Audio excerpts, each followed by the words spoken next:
Bonjour, bienvenue à votre émission de la Victoire de l'amour. J'espère que vous allez bien malgré tout ce qu'on vit présentement. Et j'aurais le goût de vous dire, avant qu'on s'en aille à l'émission tous ensemble, on va s'en sortir tous ensemble. Ça va être long, c'est vrai, mais moi, je garde une espérance illimitée. Et évidemment, comme le gouvernement nous le demande, il faut respecter toutes les consignes. C'est tellement, tellement important si on veut s'en sortir plus rapidement pour ensuite reprendre une vie normale. Ça va prendre du temps, évidemment, mais il y aura un après. Parce que vous savez qu'il y a une phrase qui dit que tout est passager dans ce monde, même les problèmes. Fait que ceux qui disent qu'on s'en sortira jamais, puis c'est la fin du monde, pas vrai ça. C'est la fin d'un monde. Tout va changer et probablement pour le mieux. Aujourd'hui, je rencontre avec beaucoup de joie quelqu'un que j'apprécie beaucoup. C'est un homme d'espérance. Il est avec nous depuis les débuts de la Victoire de l'amour. Il s'agit de l'abbé Donald Thompson. C'est lui qui fait l'homélie également. Jessica Poulain nous interprète une très, très belle chanson et la chronique du bon père Michel-Marie de Paris. Bienvenue à votre émission La Victoire de l'amour. Si tu m'as donné ta vie, je te donne la mienne. Dans le froid de la nuit, mon cœur t'appartient. Et quand la tristesse arrive, je sais tu es là, toujours près de moi. Cher Donald, Bonjour, ça mon fait Sylvain. longtemps que je t'ai pas vu. Ça fait drôle de se voir à 2 mètres, hein? Oui, tout à fait. Tu vas bien malgré tout? Oui, je vais bien malgré tout. Dans mon confinement, je lis beaucoup, je prie et puis j'essaie de m'amuser le mieux possible. Je suis allé à la campagne, heureusement. Oui, heureusement, oui. Écoute, Donald, moi, je reçois beaucoup de messages et ça m'étonne toujours. Il y a encore des gens qui pensent, à tort, que Dieu est en train de punir l'humanité. Bon, écoute, il y en a qui vont dire c'est la fin du monde. Moi, je dis souvent c'est la fin d'un monde et non pas la fin du monde. Bon, il faut toujours vérifier nos images de Dieu. Évidemment, quand on est chrétien, comment on vérifie la justesse de nos images de Dieu? Est-ce que Jésus a fait mourir des gens? Est-ce que Jésus a envoyé des maladies? Est-ce que Jésus a envoyé des microbes, si on s'exprime, ou des virus? Jésus n'a pensé qu'en faisant du bien. Donc, si Dieu, telle est notre foi, a ressuscité cet homme-là d'entre les morts, c'est que le Fils et le Père sont pareils. Donc, Dieu, c'est celui qui veut la vie et la vie en abondance pour les gens. Il ne veut pas faire mourir les gens, ça n'a pas de sens. Pour un chrétien, c'est impossible de voir des choses comme ça. Alors, il faut toujours vérifier nos images de Dieu dans le vécu Jésus de Nazareth, homme historique. Est-ce qu'il a fait ça? S'il a fait ça, Dieu est comme ça. S'il n'a pas fait ça, Dieu n'est pas comme ça. Qu'est-ce que tu dirais aux gens, surtout aux non-croyants, si on l'entend beaucoup, il y en a même qui rient de nous parce qu'on est encore croyants à travers cette épreuve-là, qui disent, si Dieu existait, il interviendrait. Bon. Bien, moi, je pense que l'histoire, tu sais, on parle souvent, nous autres, dans le christianisme, c'est une alliance. Hein? On fait une alliance, c'est une histoire de deux. Tu sais, dans une relation humaine, regardons les relations humaines. Moi, je te dirais, je t'aime, Sylvain. Là, tu me dis, je t'aime pas. Bien, moi, j'ai pas de pouvoir sur toi. Hein? J'ai pas de pouvoir. Donc, en quelque part, l'histoire avec le Dieu de Jésus, c'est une histoire d'alliance. On a une responsabilité. La seule puissance, c'est une puissance d'amour. Il est impuissant dans nos refus. Si nous autres, on magane la planète, si on se comporte actuellement en être humain où on ne se respecte pas les uns les autres, il est impuissant devant ça. Bien sûr, il peut manifester à un moment donné par des signes extraordinaires chez certaines personnes, certaines situations. J'enlève pas à Dieu la capacité en Jésus-Christ d'intervenir de manière toute particulière dans certains moments de l'histoire pour nous donner des signes. Mais il ne faut pas chercher ces signes-là. C'est une histoire d'amour, une histoire d'alliance. Il faut se situer de manière responsable. Dans n'importe quelle relation humaine, si je veux entretenir une amitié, moi, avec toi, il faut que je me rende responsable de mon amitié avec toi. Donc, il faut que je t'appelle dans un temps, il faut que je communique avec toi. Il faut entretenir une certaine relation, une qualité relationnelle. Ouais. Avec le Dieu de Jésus, c'est la même chose. Pour toi, c'est quoi un vrai croyant, un vrai chrétien? Un vrai de vrai, là. Bon, un vrai de vrai, moi, je dirais que tout d'abord, l'expérience fondamentale pour nous autres, les chrétiens, c'est Jésus de Nazareth est le chemin, vérité et vie, parce que c'est lui que Dieu a ressuscité d'entre les morts. Être ressuscité, c'est être repris dans la vie par le souffle puissant de Dieu. C'est ce que Dieu a fait, que Jésus appelait Père pour lui. Et comme Christ, c'est ça, hein, depuis sa résurrection, on l'appelle Jésus-Christ. Il est capable de traverser le mur de la mort en sens inverse et de venir communiquer le souffle de Dieu. Alors, être un croyant chrétien, c'est de se rapporter à Christ, nécessairement. Chemin, vérité et vie. D'essayer d'adopter son échelle de valeur. Donc, pour nous, quand je vis les valeurs de Jésus, je fais la volonté de Dieu, tu vois? Alors, c'est toujours sur l'événement fondateur qu'il faut toujours se rapporter. Alors, être croyant chrétien, on peut être croyant autrement, mais être croyant chrétien, le mot dit chrétien, Christ. Oui. Tu as vécu quand même beaucoup d'épreuves dans ta vie. Oui. Là, tu en vis une présentement parce que tu es en affaires aussi, les gens le savent. D'où te vient cette foi indestructible? Parce que je te voyais avant l'émission, tu souriais malgré tes épreuves et tout ça. Ça te vient d'où, ça? Bon, je dirais, tu sais, c'est de l'ordre d'une expérience spirituelle dans ma vie. Hein. Un jour, prends l'apôtre Paul, a eu un changement dans sa vie assez radical, il a été saisi, comme il dit lui-même. Parce que vous vous rappelez aux gens que toi, tu ne voulais pas devenir prêtre, mais pas pantoute, là. Pas du tout, tu vois. Alors, il a été saisi par le Christ à travers un événement. Bien, moi, dans ma vie, un jour ou l'autre, j'étais un incroyant, moi, quand j'étais jeune, je me disais humaniste, me déclarais humaniste. C'est déjà beau d'être humaniste. Maintenant, à partir du moment où je me suis mis par l'interpellation de gens que j'aidais qui étaient en difficulté, qui se sont mis à cheminer spirituellement, je me regarde ma vocation de prêtre, c'est une prostituée, moi, qui m'a interpellé, qui m'a dit « Pourquoi tu ne fais pas un prêtre, toi? » J'ai réagi fortement à ce moment-là. Alors là, je me suis questionné, je me suis mis à regarder les évangiles, d'abord les étudier de manière intellectuelle, puis tout à coup, je me suis laissé toucher. Il y a une parole de vie, il y a une force de vie là-dedans. À partir du moment où j'ai été saisi, on dirait que ça, tu ne peux pas m'enlever ça. C'est de l'ordre d'une expérience spirituelle qui ne se vérifie pas. Oui, elle se vérifie dans l'agir, dans les comportements, dans les valeurs, mais de l'ordre de l'amour, pas capable de le voir. Hein? C'est pas une expérience empirique, mais c'est une expérience réelle, un autre registre de la vie. Être saisi par Christ, c'est une expérience réelle aussi. Et ça, je ne pourrais pas enlever ça de moi. Ça m'habite toujours, je me sens habité, ça donne une couleur à ma vie et même, je dirais, je vieillis de plus en plus, je réfléchis que la vie est plus courte devant moi qu'en arrière. La mort fait partie, c'est un passage. Vois-tu, on vient de célébrer Pâques. Hein? Dieu sait, cette année, on n'a pas célébré parce qu'on n'avait pas le droit d'ouvrir nos églises. Mais j'ai médité les textes de Pâques encore, puis ça me fait vibrer toujours. Même ma mort est un passage. Quand on dit joyeuse Pâques, joyeux passage. Alors, tu vois, toute l'interprétation de la vie se fait à partir de cette expérience-là. Si tu as une fausse image de Dieu, tu peux scraper ta vie par tes fausses images de Dieu. Oh là là. Oh, ça, je l'aime. C'est quelque chose, ça. Quelque chose. Qu'est-ce que tu penses qu'on va apprendre dans cette tragédie? Une fois que ça sera passé, on sait que ça va être très long. Oui.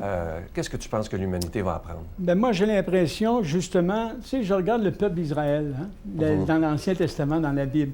Ils étaient esclaves en Égypte. Nous autres aussi, on est des esclavages. L'esclavage de la consommation, de la surconsommation. Il y a toutes sortes d'esclavages, la pollution, la planète, notre rapport avec la planète. Et le peuple d'Israël a dû passer par un désert. Un désert qui a été long, qui a été difficile, où ils ont eu faim, ils ont eu soif, puis ils se posaient la question, au moins quand on était esclave, on mangeait, mais la terre promise est à l'autre bout. Moi, j'ai l'impression qu'on est dans un désert actuellement et qu'il va y avoir de nouvelles valeurs qui vont surgir. Il y a quelque chose de positif qui va sortir de ça. Il faut passer dedans. Ouais. Ça, c'est clair. Je lisais, Sylvain, tu as lu ça toi aussi, tu m'en parlais. Ouais. C'est un homme du Tchad, hein? C'est un grand écrivain qui s'appelle Mustapha Dalem, qui écrivait ceci. Un petit machin microscopique appelé coronavirus bouleverse la planète.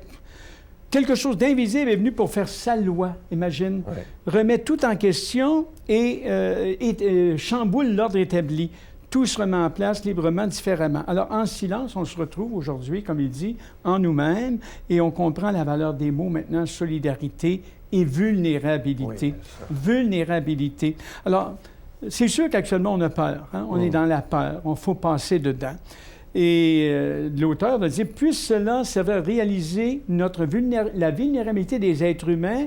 On veut aller sur la planète Mars, on est prêt à cloner des êtres humains, je crois assez fort pour ça, pour vivre éternellement, pour espérer vivre éternellement, mais puisse cela, dit-il, servir à réaliser la limite de l'intelligence face à la force du ciel.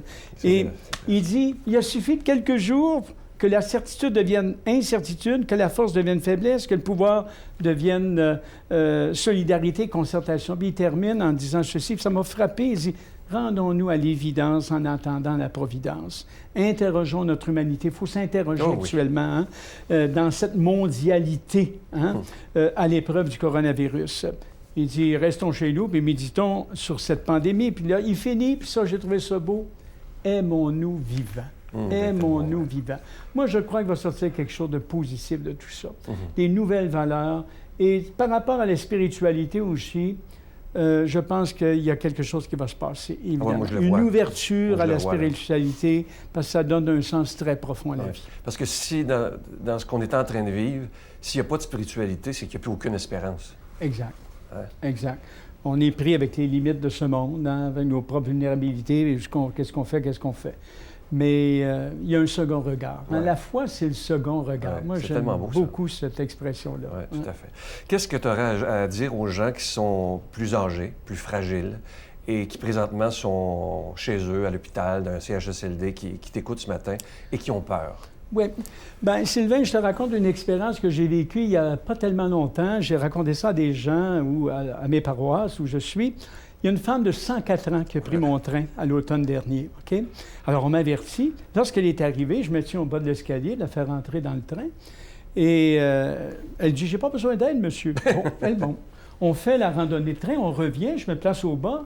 Elle dit, « Monsieur, je vous ai dit que je n'avais pas besoin d'aide. » Ah bon? Alors, je dis, « Madame, puis-je vous poser une question? Comment vous vivez ça, 104 ans? » Ah! Elle dit, « Mon cher monsieur. » Elle dit, « J'ai vécu une randonnée ferroviaire extraordinaire. Je dis, je peux vous comprendre, je suis aussi passionné que vous. Maintenant, elle rajoute ceci. Ce soir, je me couche. Je ne sais pas si je vais me lever demain. Mais il y a une chose que je sais, monsieur. Une journée dans la foi à la fois. » Oh, C'est beau, hein? Ah, que c'est beau, ça. Ça m'a tellement frappé. J'ai dit, vous avez fait ma journée, madame. Alors, j'ai dit aux gens aujourd'hui, justement, c'est ça, c'est une journée dans la foi à la fois. Je me dis ça chaque jour, tu sais, en méditant.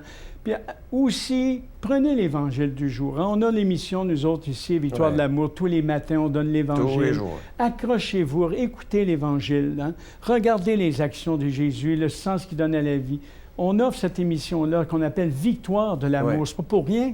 Alors, c'est un temps où, plus que jamais, il faut s'accrocher et méditer les textes, surtout évangéliques du jour. Ça Ouais. fait tellement de bien. Il faut peut-être aller moins dans l'Ancien Testament pour mal interpréter les choses. Hein? Exact. C'est d'abord les évangiles. Ouais. D'abord les évangiles, ensuite quand on aille dans les lettres de Paul, dans le Nouveau Testament, et après pour comprendre que tout ça, ça accomplit l'Ancien Testament. Parce qu'on s'en tient à l'Ancien Testament, on va avoir une vision négative de Ouais, Dieu. Et Jésus nous fait accomplir cette chose. C'est pour ça qu'on l'a tué. Finalement, là, sa mort, Sylvain, là, à Jésus de Nazareth, c'est une vision de Dieu contre une vision de Dieu qui s'est affrontée. C'est une théologie contre une théologie.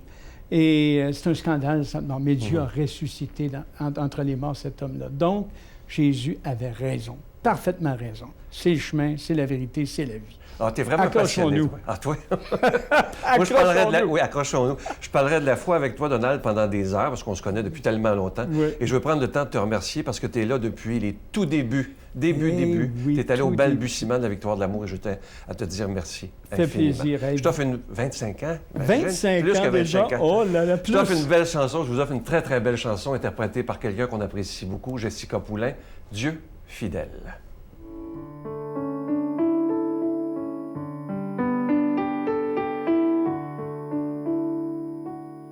Dieu fidèle, tu ne changes pas. Éternel, mon rocher, ma paix,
jour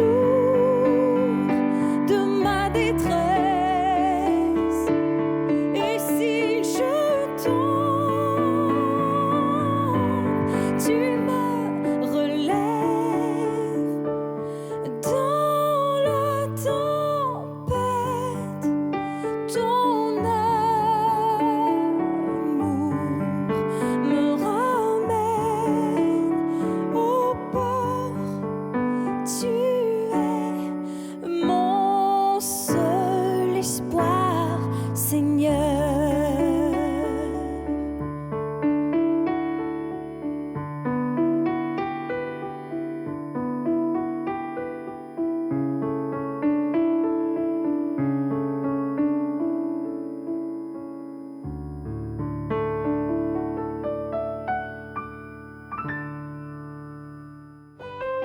Notre Père qui es aux cieux, que ton nom soit sanctifié, que ton règne vienne, que ta volonté soit faite sur la terre comme au ciel. Donne-nous aujourd'hui notre pain de ce jour. Pardonne-nous nos offenses comme nous pardonnons à ceux qui nous ont offensés. Ne nous laisse pas entrer en tentation, mais délivre-nous du mal, car c'est à toi qu'appartient le règne, la puissance et la gloire pour les siècles des siècles. Amen. Je continuerai à croire, même si tout le monde perd espoir. Je continuerai à aimer, même si les autres parlent de haine. Je continuerai à construire, même si les autres détruisent. Je continuerai à parler de paix, même au milieu d'une guerre. Je dessinerai des sourires sur des visages en larmes et je tendrai les bras à ceux qui se sentent épuisés. Oui, je continuerai à croire. Comme on dit souvent, le mois de mai, c'est le mois le plus beau, le mois de Marie. Et ce mois-ci, le cadeau du mois, il est absolument extraordinaire. Il s'agit d'un chapelet en cristal qui s'appelle le chapelet de Marie protectrice. Il est déjà béni. Regardez-le à l'écran. Il est d'une beauté et d'une très, très grande qualité. Et comme toujours, évidemment, c'est avec un don de 25 $ Et si vous en voulez deux, parce que ça se donne bien en cadeau, avec un don de 40 $. Alors, je vous rappelle qu'il est en cristal ambré. Et regardez là, aussi la magnifique croix, le beau médaillon de Marie. Alors, vous le recevrez très, très rapidement. Je vous donne l'adresse. La Victoire de l'Amour, case postale 120, succursale Boucherville à Boucherville, J4B 5E6, je vous la redonne. La Victoire de l'Amour, case postale 120, succursale Boucherville à Boucherville, le J4B 5E6. Également par téléphone, par carte de crédit, du lundi au vendredi, de 8h30 à 16h30 dans le 514-523-4433, 523-4433 ou sans frais, le 1-888-811-9291, 1-888-811-9291 et aussi sur notre site Internet. Vous savez que sur le site Internet, c'est la façon la plus rapide, c'est très efficace, c'est très sécuritaire pour faire votre don. C'est le www.lavictoiredelamour.org. Alors, je vous rappelle, le cadeau du mois, il s'agit du chapelet en cristal de Marie protectrice. Ce chapelet, il est déjà béni. Et moi, je vais prendre le temps de vous dire merci de tout cœur de ce que vous faites pour la victoire de l'amour dans ces moments très difficiles que nous vivons dans l'humanité. Mais je suis sûr que tous ensemble, nous allons nous en sortir grandis et demandons à la Vierge Marie, justement, de nous protéger contre tout mal.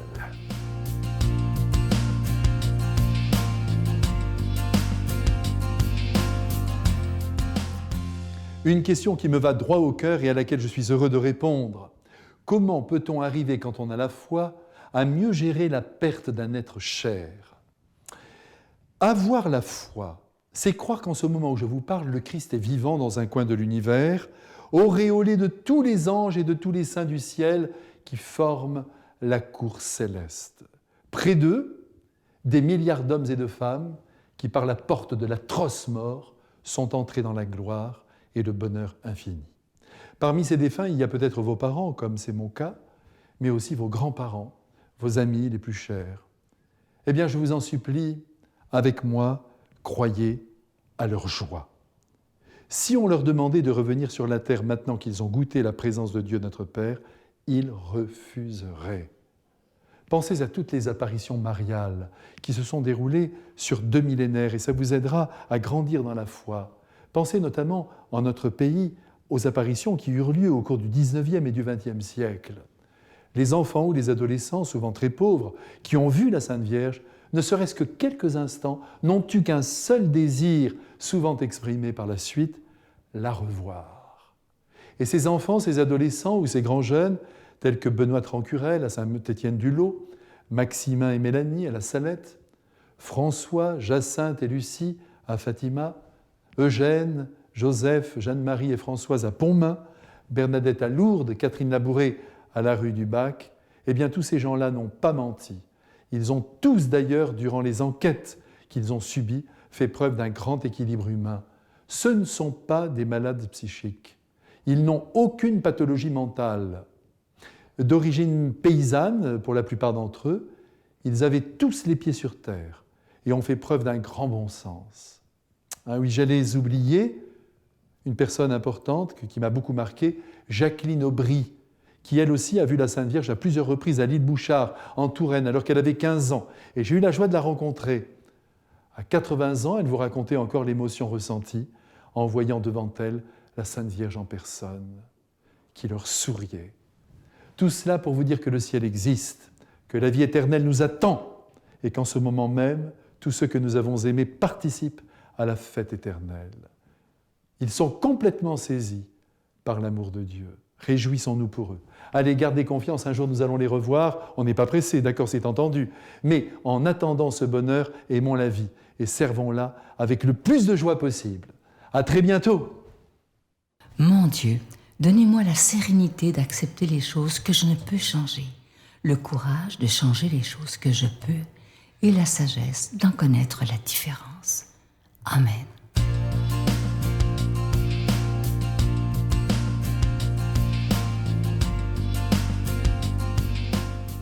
Alors, aujourd'hui, on vient d'échanger ensemble sur la vie en abondance, malgré la situation que nous vivons, que nous venons de vivre aussi. Alors, c'est l'Évangile de Jean ce dimanche, 4e dimanche de Pâques, chapitre 10, versets 1 à 10. En ce temps-là, Jésus déclara, « Amen, amen, je vous le dis, celui qui entre dans l'enclos des brebis sans passer par la porte, mais qu'escalade par un autre endroit, celui-là est un voleur et un bandit. Celui qui entre par la porte, c'est le pasteur, le berger des brebis. Le portier lui ouvre et les brebis écoutent sa voix. Ces brebis, à lui, il les appelle chacune par son nom. Il les fait sortir. Quand il a poussé dehors toutes les siennes, il marche à leur tête et les brebis le suivent car elles connaissent sa voix.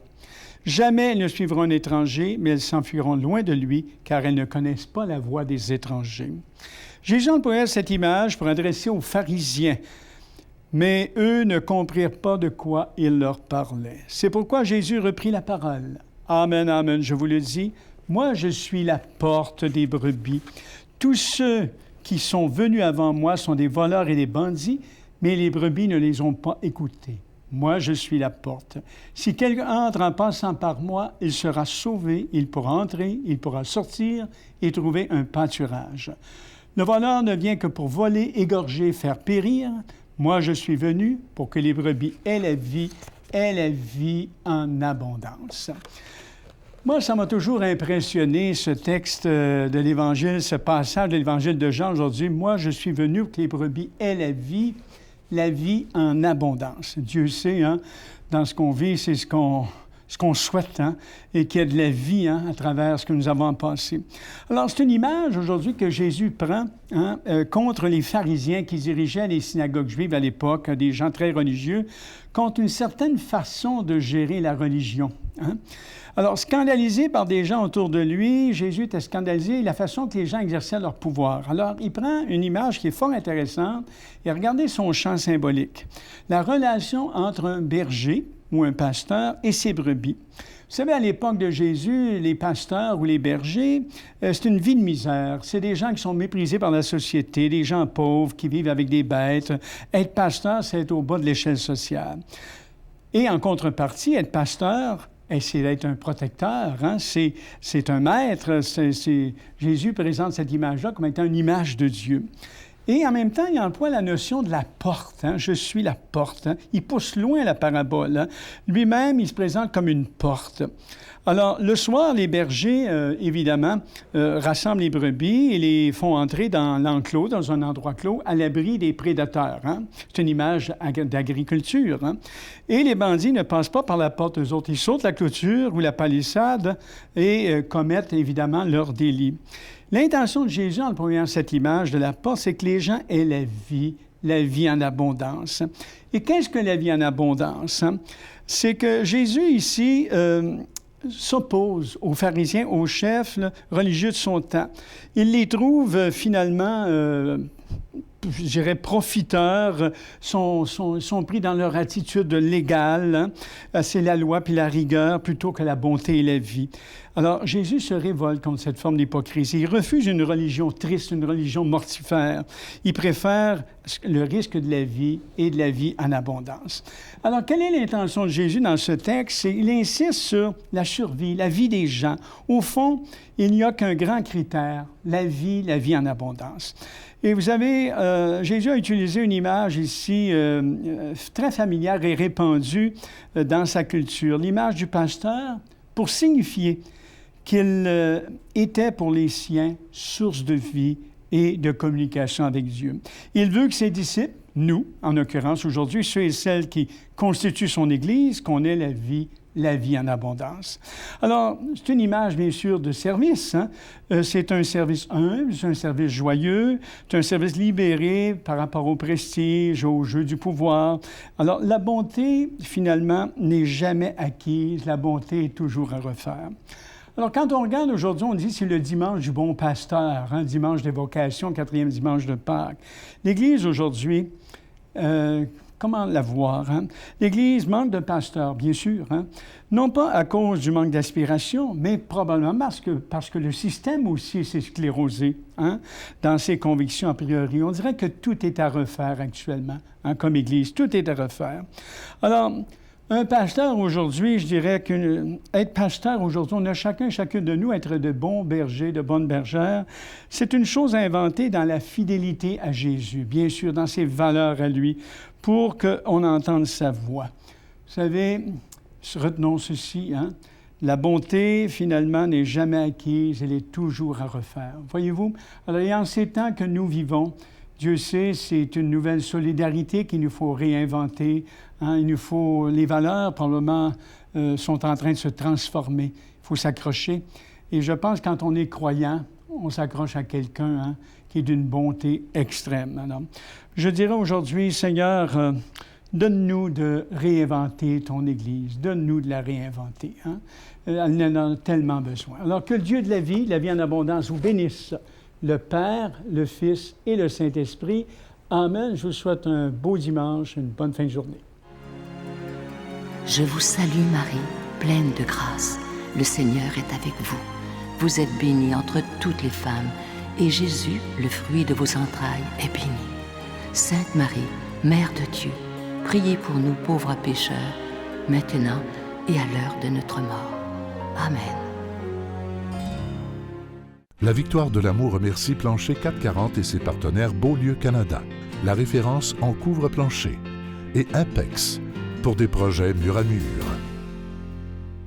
J'espère que cette émission vous a plu. Je sais que depuis que nous sommes en confinement, il y a beaucoup plus de personnes qui écoutent la Victoire de l'amour. Je sais que je reçois des messages de gens qui disaient qu'ils étaient non-croyants et qui commencent à se poser des questions. Et ça me fait une joie immense. Et jamais on vous tapera sur la tête avec une Bible. L'important, c'est de savoir que Jésus, il se propose, il ne s'impose jamais. J'aimerais vous laisser avec un extrait de l'émission de la semaine prochaine. Je reçois une femme que j'aime beaucoup. Elle fait partie de la famille de la Victoire de l'amour tous les jeudis matins.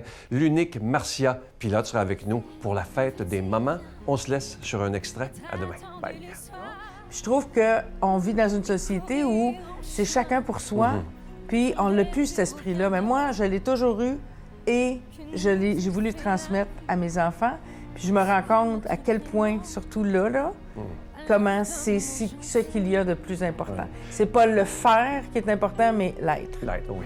L'essentiel, jour après jour, c'est le rire aux éclats d'un enfant qui accourt et qui nous saute au cœur en guise de bonjour.